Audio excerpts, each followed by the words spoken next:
على رسوله الكريم أما بعد فأعوذ بالله السميع العليم العظيم الحفيظ بوجه الكريم وسلطانه القديم من الرجس الخبيث المخبث الشيطان اللعين الرجيم وقبيله ونفخه ونفسه وهمزه بسم الله الرحمن الرحيم ومن الناس من يقول آمنا بالله وباليوم الآخر وما هم بمؤمنين يخادعون الله والذين آمنوا وما يخدعون إلا أنفسهم وما يشعرون في قلوبهم مرض فزادهم الله مرضا ولهم عذاب أليم صدق الله مولانا العلي العظيم وبلغنا رسوله النبي الكريم ونحن على ذلك لمن الشاهدين والشاكرين والحمد لله رب العالمين إن الله وملائكته يصلون على النبي يا أيها الذين آمنوا صلوا عليه وسلموا تسليما من الناس من يقول آمنا بالله وباليوم الآخر وما هم بمؤمنین۔ اللہ تعالیٰ نے تیسرے گروپ کا ذکر کر دیا۔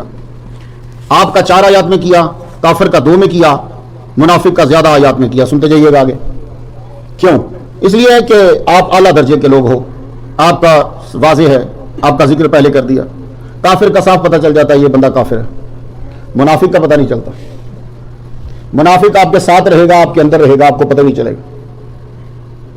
وہ آپ کو تب پتہ چلے گا جب آپ کو چونا لگا کے نکل گیا ہوگا، وہ اپنا کام نکال جائے گا، آپ کو تب پتہ چلے گا۔ تو یہ اس کا مطلب یہ نہیں ہے کہ منافق صرف حضور کے دور میں ہوتے تھے، اب بھی ہیں منافق، سیم ان کی حالتیں ہیں۔ منافق کی پہلی نشانی یہ ہوتی ہے ایک جگہ ٹکتا نہیں ہے، وہ اس کا نعرہ کمیونٹی ہوتا ہے، اس کا نعرہ یونٹی ہوتا ہے، اس کا نعرہ اصلاح ہوتا ہے۔ یہ 3 لفظ وہ بہت زیادہ بولے گا، دین نہیں بولے گا، حضور نہیں بولے گا، اپنا مذہب نہیں بولے گا، نہیں یہ نہیں بولے گا، نام بولے گا نہیں ان کے۔ وہ اصلاح کا نام بڑا آگے آیات آ رہی ہے، اصلاح کا نام تو اتنا استعمال کرے گا وہ، یہ منافق کی پکی تقریر کی نشانی ہوتی ہے۔ اصلاح بڑی بولے گا وہ۔ اس کی مثال میں آپ کو دیتا ہوں۔ ایک غوث اعظم کا بڑا دیوانہ تھا۔ میں نے کہا آپ غوث اعظم کے دیوانے ہیں؟ جی۔ میں نے کہا تو غوث اعظم کی کتاب پڑھی ہے آپ نے؟ جی پڑھی ہے۔ میں نے کہا انہوں نے تو سبائیوں کو باطل فرقے میں گنا ہے، جو حضرت ابوبکر صدیق اور حضرت عمر کو گالیاں دیتے ہیں، ان کو باطل فرقے میں شمار کیا۔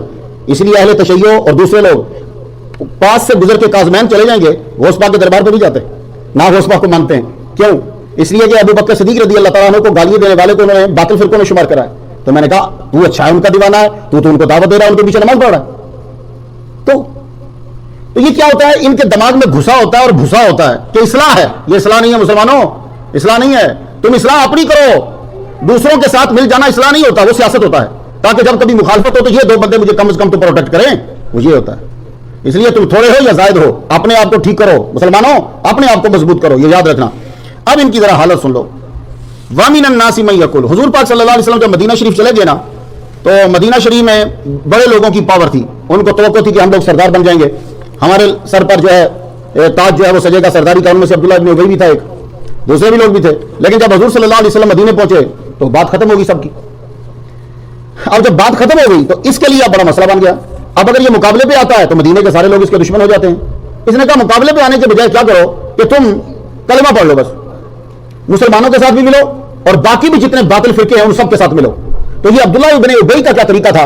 یہ محمد مصطفیٰ صلی اللہ علیہ وسلم کے سامنے ان کی تعریفیں کرتا تھا، ابو بکر صدیق کے ہاتھ چومتا تھا، حضرت عمر کے ہاتھ چومتا تھا۔ بڑی حدیثوں کے خلاصے تمہیں لفظوں میں سنا دیتا ہوں، اتنی تحقیق تم کہو تمہیں مہینے لگ جائیں۔ ابو بکر صدیق کے ہاتھ چومتا تھا، حضرت عمر کے ہاتھ چومتا تھا، حضرت علی کے ہاتھ چومتا تھا، حضرت عثمان غنی کے ہاتھ چومتا تھا، راستے سے جا رہے ہوتے تو کھڑے ہو جاتا تھا، تو وہ رہے ذرا حضور کے پیچھے نماز پڑھتا تھا، حضور کی تعریفیں کرتا تھا، آپ کی جو باتیں دوسری کتابوں میں ہیں وہ بیان کرتا تھا، اور جب حضور سے اٹھ کے جاتا تھا یہودیوں کے ساتھ بھی بیٹھتا تھا، عیسائیوں کے ساتھ بھی بیٹھتا تھا، اور مشرکین کے ساتھ بھی اللہ کی قسم بیٹھتا تھا۔ کیا کہیں گے آپ لوگ؟ آپ کا تجربہ کیا کہتا ہے؟ سیاستدان ہیں آپ بڑے، آپ تو آج کل پسند بھی اس مولوی کو کرتے ہیں جو ہر جگہ بیٹھے۔ آپ کی کیا داد، سبحان اللہ، آپ کر سکتے ہیں؟ اپنے میں حوصلہ ہی کوئی نہیں۔ میں نے تو اس بات پہ زندگی اپنی ساری ختم کر دی ہے، ملین کا نقصان کر لیا ہے، کیونکہ ضمیر گوارا ہی نہیں کرتا۔ دیکھو نا اس مسئلے پہ آگے 9 سال سے بیٹھا ہو۔ تو مسلمانوں ایک جگہ ڈٹے جاؤ، پھر ہوگے تو منافق کہلاؤ گے، مسلمان نہیں کہلاؤ گے۔ تو ہم یتیم نہیں ہیں، اور نہ ہمارے آباء و اجداد باطل تھے، ہمارے آباء و اجداد صحیح تھے، ایماندار تھے، غریب تھے، پر یتیم نہیں تھے اور بے شرم نہیں تھے۔ یہ بات یاد رکھنا، انہوں نے ہمیں پکا سبق سکھایا، اس لیے آج تم لوگ یہاں بیٹھے ہوئے، ورنہ تم بھی کسی بڑی جگہ کو دیکھتے جناب، آپ خود بیٹھتے وہاں آپ کا بھی ذرا ٹیکا ہوتا نہیں۔ تو مسلمانوں اس کی حالت اب کیا ہوئی کہ یہ ساروں کو ملتا تھا، ساروں کو جب ملتا تھا تو اب اللہ نے کیا کہا؟ سنیے اب غور سے، ایک لفظ سن لیجیے گا۔ وَمِنَ النَّاسِ، لوگوں میں سے کچھ لو، رب نے کوئی ویلیو ہی نہیں دی اس خبیث کو جو ساروں سے جا کے مل رہا ہے۔ وَمِنَ النَّاسِ، بھائی ناس کیا لفظ ہوتا ہے؟ کافروں کا نام لیا رب نے, مومنوں کا نام لیا رب نے, کیونکہ چلو کچھ تو مقام ہے, کافر جیسا بھی ہے اپنی بات پہ پکا تو ہے, نام لو اس کا, وامن الناس, لو منافق کا, منافق کی ویلیو ہی کوئی نہیں رب کی نظر میں, وامن الناس لوگوں میں سے بعض. اب یہ ناس کیا ہوتا ہے؟ آپ اکثر بولتے ہو ناس, انسان, الناس بولتے تو ہو نا, تو تم سے کوئی پوچھے کہ انسان کو انسان کیوں کہتے ہیں؟ تو مسلمانوں سنو, دو وجہ سے. ایک تو یہ نس یون سے بنا ہے, نس یون سے انسان یا نس یون سے ناس. نس یون کیا ہے؟ بھول جانا. انسان کی بڑی عادت ہے بھول جاتا ہے, بھولتا بڑی جلدی. اللہ نے کتنے عرصے خوبصورت بال دیے تھے, ریشمی بال, کیا تمہاری زلفیں ہوا کرتی تھی؟ تمہیں کبھی نہیں یاد کہ کبھی تم نے سجدے میں کہا مالک تیرا شکر تو نے اچھے خوبصورت بال دیے, اور جس دن گنجا ہو گیا سارے بال گرنے لگے, اوہ بال گرنے لگے, بال گرنے لگے, بال گرنے لگے, بال. جب تیری زلفیں تھی تب کیوں نہیں بولا؟ یاد آ گیا آپ کو؟ اللہ نے اتنے حسین بال دیے تھے, کیا کبھی ایک مرتبہ بھی شیشے کے سامنے کھڑے ہو کر تم نے یہ دعا پڑھی تھی اللہم احسنت خلقی فاحسن خلقی پڑھا تھا؟ نہیں. تو آپ اگر تیری ٹنڈ ہو رہی ہے تو فکر کیوں کر رہا؟ نہیں, ٹنڈ کو بیان کرے گا, یار بال گر رہے ہیں, کوئی تمہارے پاس تیل ہے؟ تو پیٹرول پھینک اوپر. اب میرے سے تیل پوچھ رہا, جب اتنی بڑی زلفیں تھی تب کبھی سجدے میں بولا؟ تو انسان نسیون سے بنا ہے, زلفیں دی تو کبھی رب کا تذکرہ نہیں کیا, بال جڑ ہو گیا تو بولنے لگ گیا بار بار. اللہ تعالیٰ نے ناخن دیے, کبھی آپ نے بولا؟ کوئی چند ہوں گے ہم میں سے جس نے کبھی خاص نافل پڑھا ہو کہ مالک شکر ہے کہ تو نے مجھے ناخن دیے, کیونکہ ہمیں ناخن کی اہمیت کا نہیں پتا, تو نے مجھے ناخن دیے. جس دن انگوٹھے میں یہ اندر گھستا ہے نا, اس دن یاد آتا ہے یار ناخن گھس گیا اندر. تو جب تھا صحیح تو کبھی نہیں بولے ہم اے اللہ تیرا شکر تو نے ناخن دیے, لیکن جس دن وہ بڑا ہو کر انگوٹھے کے اندر جانے لگا تب ہمیں تکلیف ہوئی, تب یاد آیا. تو انسان بھلائی کو بھول جاتا ہے, جو تکلیف ہوتی ہے اسے یاد رکھتا ہے, اس لیے اس کو انسان کہتے ہیں. ہمیں اللہ نے آنکھیں دی تھی, آنکھوں کے اوپر شٹر دیا تھا, آنکھوں کے اندر نمکین پانی دیا تھا تاکہ آنکھیں خراب نہ ہو جائیں. آنکھوں کے پیچھے ایک لمبا سلسلہ ہے, آنکھوں کا ایک عجیب ٹیکنالوجی ہے, اس ٹیکنالوجی پہ انسان حیران ہو جائے. لیکن کبھی بولے آپ اے مالک تیرا شکر تو نے مجھے آنکھیں دی؟ نہیں. جس دن آنکھ میں ذرہ گیا اس دن روئے, اس دن سب کو بتایا, امی کو بھی بتایا, رشتہ دار کو بھی بتایا. تو انسان اچھائی سکون کو بھول جاتا ہے, برائی کو اسے یاد رکھتا ہے. تم اپنے بیٹے کو کتنا کھلاتے ہو؟ خدا کی قسم میرے پاس اگر ٹائم ہونا تو میں ہر ایک کے بیٹے کی پیدائش سے لے کر 15 سال تک اس کی مووی ایک ایک لمحے کی بناؤں. میرے پاس ٹائم نہیں ہے. میں چاہتا ہوں کہ ہر ایک بچے کی مووی وہ جس دن سے پیدا ہوا ہے, پیدا ہونے کے بعد سے لے کر اس کے 15 سال تک کی, اور پھر اس کو جب وہ 15 سال کے بعد کھڑا ہو کے اپنے ابا کو بولے کہ ابا تجھے کچھ پتا نہیں ہے, تو اسے کہو کہ یہ لے $10,000 بیٹھ کر یہ 15 سال کی مووی دیکھ, تجھے شرم آئے کہ تیرے باپ نے تیرے ساتھ کیا کیا ہے.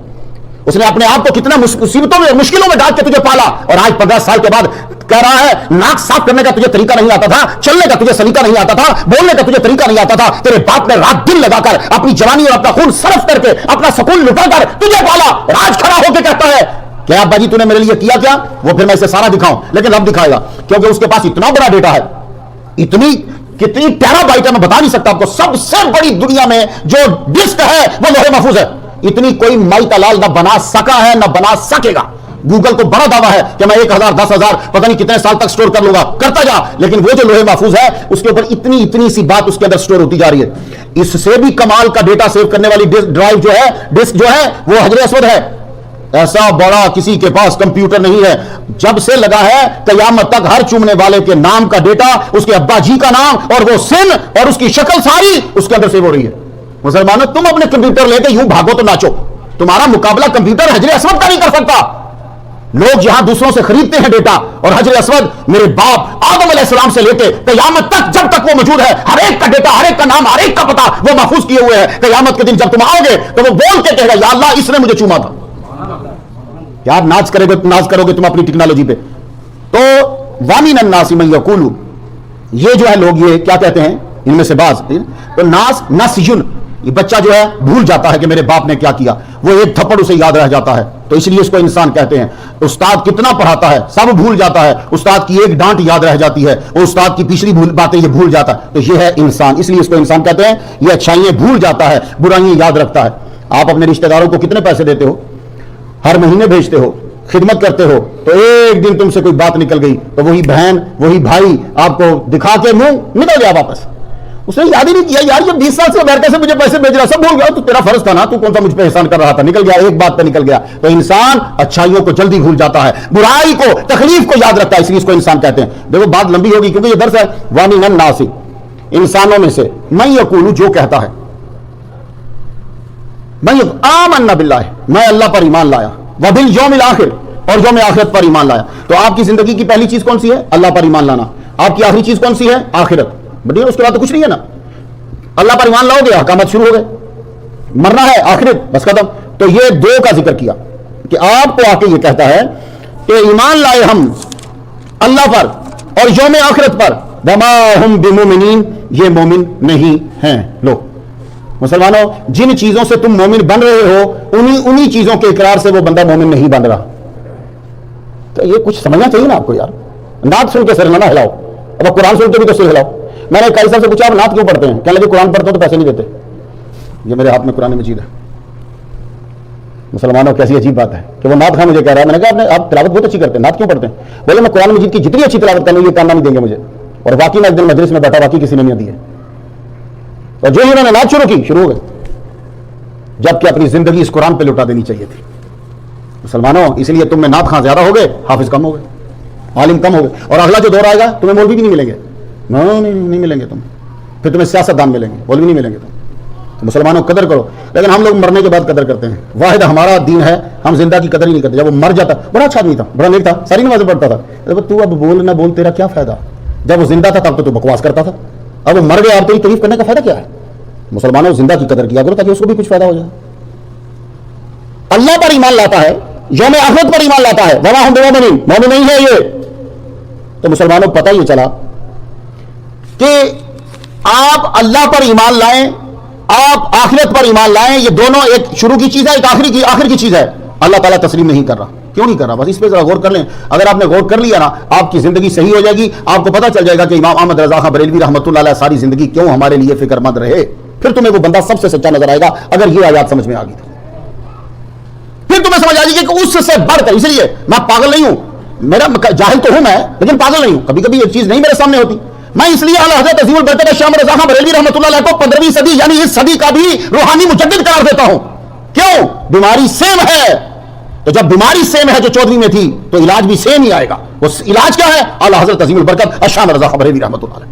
اب یہ سمجھ لو، ایک بندہ ہے وہ اللہ کو مان رہا ہے. اب یہ شکیل صاحب ہیں، اس کی وائف ہے، ایک کنونس کیا فیملی کو، وہ ریڈی ہو گئی جی اب ہم کلمہ پڑھیں گے. وہ پوری فیملی آ گئی. آج میں اس کے بچے کو الحمدللہ پڑھا رہا تھا. وہ بچہ اتنا ایکسائٹڈ ہے، اتنا خوش ہے. وہ کس بات سے ہمارے اندر آیا؟ چلو بتاؤ. سارے آپ لوگ بیٹھے ہوئے تھے.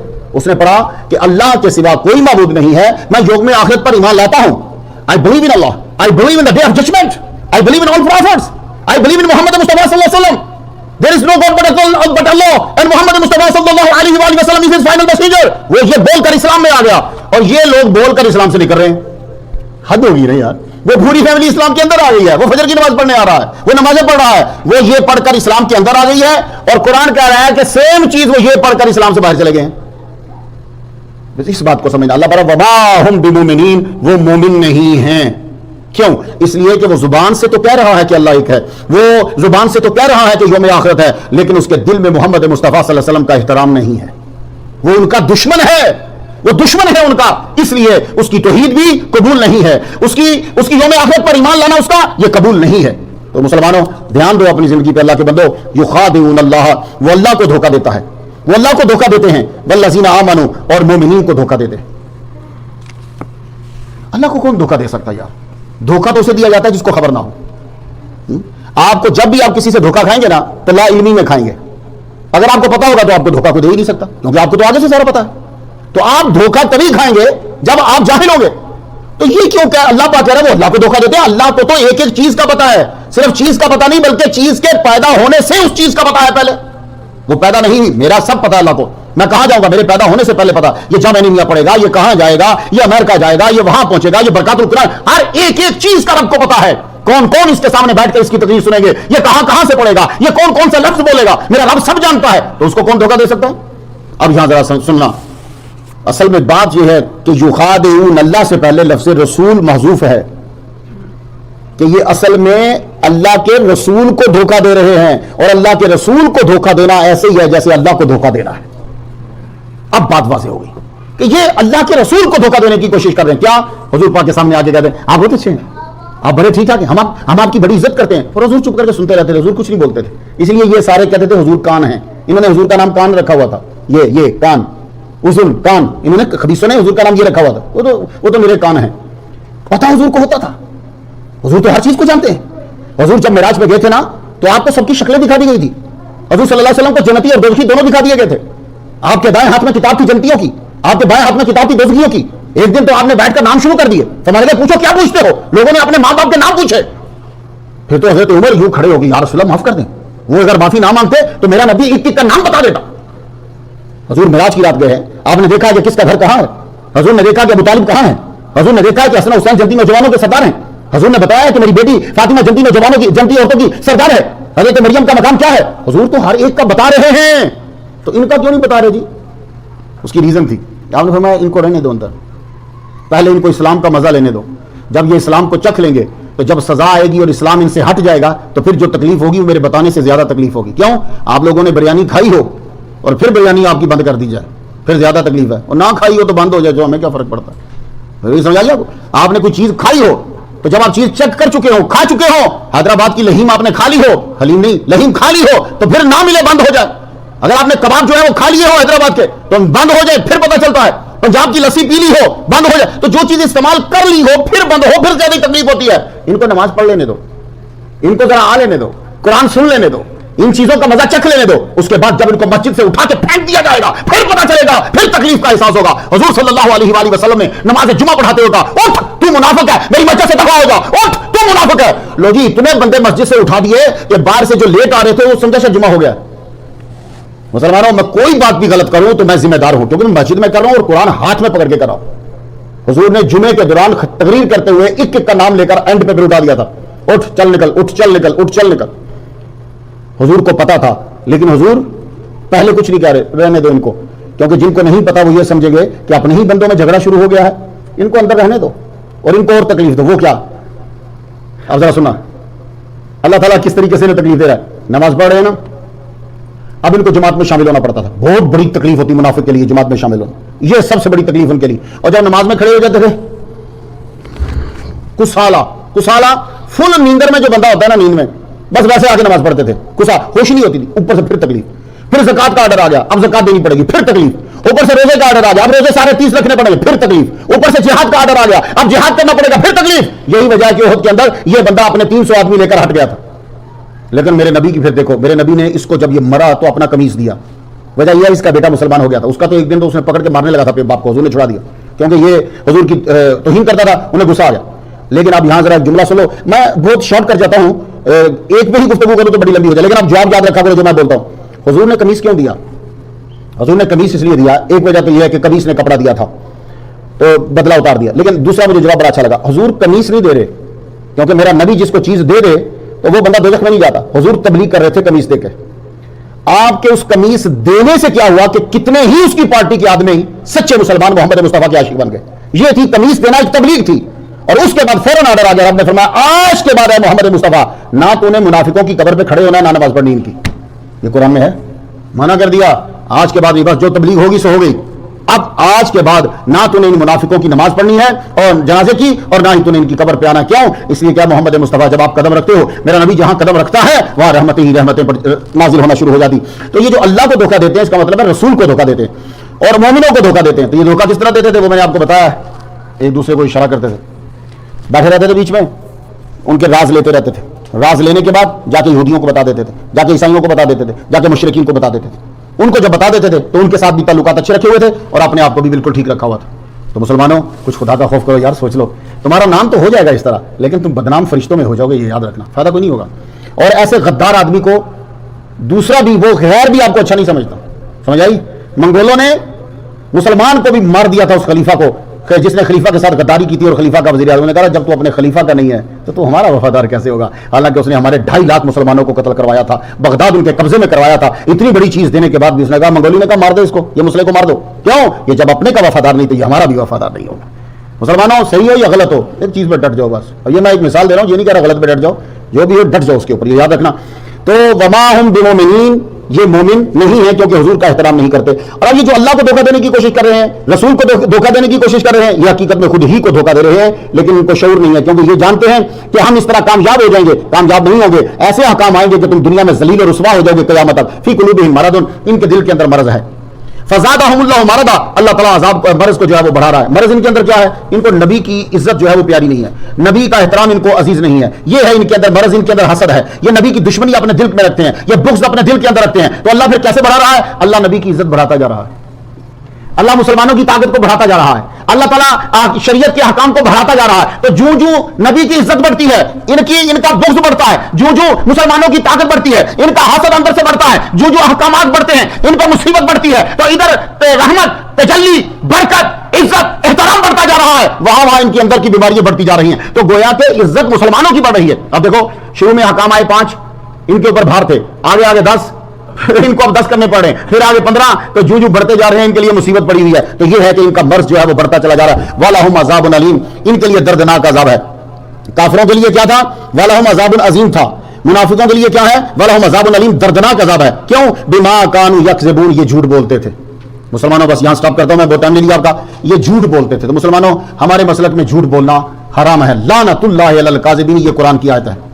دین مکمل ہو گیا. اگر کوئی بندہ آپ کو کہے کہ دین کے لیے جھوٹ بولنا جائز ہے, یا وہ دین کے لیے نہیں کہہ رہا, اصل میں لفظ دین استعمال کر رہا, وہ اصل میں کہنا یہ چاہتا ہے کہ تم میرے لیے جھوٹ بول سکتے ہو, تو ایسے شخص سے پرے ہٹ جاؤ کہ جو تمہیں جھوٹ بولنے پر آمادہ کرے. ہمیں ایسے پیر کو پکڑنا ہے جو جھوٹ بولنے سے روکے ہمیں. تو لعنت اللہ علی الکاذبین, یہ قرآن کا فیصلہ ہے.